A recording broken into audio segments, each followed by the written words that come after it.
अनिल परबांचे आरोप बिनबुडाचे। रामदास कदमांच्या पत्नी ज्योती कदमांची माहिती, तर परबांना नोटीस पाठवणार असल्याचा रामदास कदमांचा इशारा।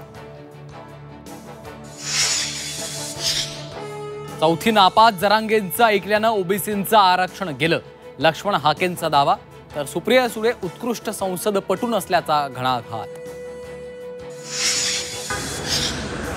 ठाकरे बंधू पुन्हा एकत्र। मातोश्रीवर जाऊन राज यांनी घेतली उद्धव ठाकरेंची भेट।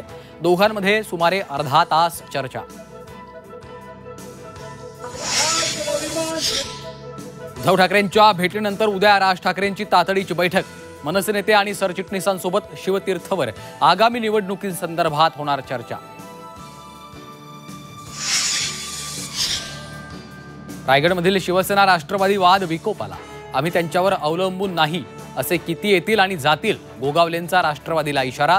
एक दिवस लोक डावलतील, नाव न घेता सुनील तटकरेंना इशारा।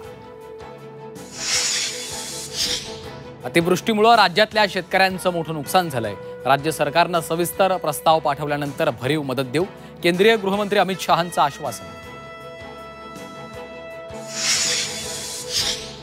शेतीत एआयचा वापर वाढवल्याशिवाय संकटावर मात करता येणार नाही। वर्ध्यातल्या शेतकरी मेळाव्यात नितीन गडकरींचं वक्तव्य। शेतकरी इंधन हायड्रोजन दाता बनला पाहिजे, गडकरींनी व्यक्त केली आशा।